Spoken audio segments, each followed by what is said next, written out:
بسم اللہ الرحمن الرحیم، شروع اللہ کے نام سے جو بڑا مہربان اور نہایت رحم والا ہے۔ باب نمبر 10، علم کا مرتبہ گفتار و کردار سے پہلے ہے۔ ارشاد باری تعالیٰ ہے، آپ جان لیں کہ اللہ کے سوا کوئی معبود حقیقی نہیں اور اپنے گناہوں سے استغفار کریں۔ اللہ تعالیٰ نے علم سے ابتدا کی ہے اور علماء حضرات انبیاء علیہ السلام کے وارث ہیں۔ ان انبیاء نے وراثت میں علم چھوڑا ہے۔ جس نے اس علم کو حاصل کیا اس نے انبیاء کی میراث کا وافر حصہ حاصل کر لیا، اور جو لوگ حصول علم کے لیے کسی راستے پر گامزن ہوگا اللہ تعالیٰ اس کے لیے جنت کا راستہ آسان فرما دے گا۔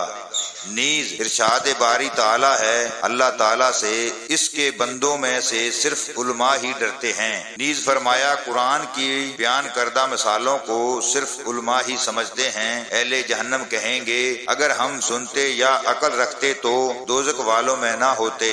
نیز فرمایا، کیا جاہل اور عالم برابر ہو سکتے ہیں؟ نبی صلی اللہ علیہ وآلہ وسلم نے فرمایا، جس شخص کے ساتھ اللہ تعالیٰ بھلائی کا ارادہ فرماتا ہے اسے دینی معاملات میں بصیرت عطا کر دیتا ہے، اور علم تو سیکھنے ہی سے آتا ہے۔ حضرت ابو ذر رضی اللہ عنہ نے اپنی گدی کی طرف اشارہ کرتے ہوئے فرمایا، اگر تم شمشیر براں میری گردن پر رکھ دو اور مجھے گمان ہو کہ میں گردن الگ ہونے سے پہلے اپنی زبان سے کوئی ایسا کلمہ بیان کر سکوں گا جسے میں نے نبی صلی اللہ علیہ وآلہ وسلم سے سنا ہے تو میں ضرور اس کلمے کو ادا کروں گا۔ حضرت ابن عباس رضی اللہ عنہ نے کونو ربانین کی تفسیر میں ارشاد فرمایا، دانشور اہل علم اور فقہ بن جاؤ۔ اور یہ بھی کہا جاتا ہے کہ ربانی وہ ہے جو بڑے مسائل سے قبل چھوٹے چھوٹے مسائل سے لوگوں کی تربیت کرے۔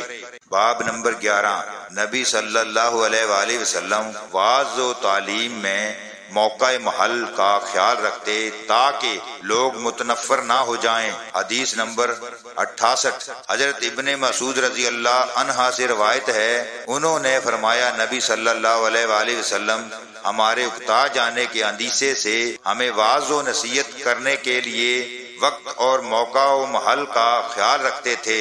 حدیث نمبر 69، حضرت انس رضی اللہ عنہ سے روایت ہے، نبی صلی اللہ علیہ وآلہ وسلم نے فرمایا، دین میں آسانی کرو، سختی نہ کرو، اور لوگوں کو خوشخبری سناؤ، انہیں ڈرا ڈرا کر متنفر نہ کرو۔ فائدہ، واعظین کو چاہیے کہ وہ واعظ کرتے وقت ایسا پرکشش اور جاذب نظر اسلوب اختیار کریں جس سے لوگوں کے دلوں میں رغبت و محبت پیدا ہو۔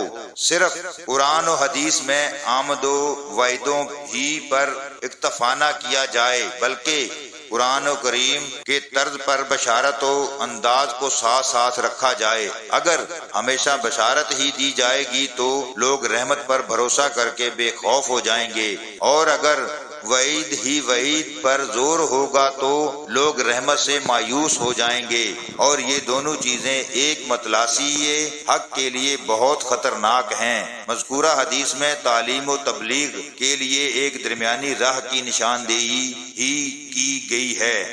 اللہ تعالی ہم سب کو دین کو صحیح معنوں میں سمجھنے کی توفیق عطا فرمائے، آمین ثم آمین۔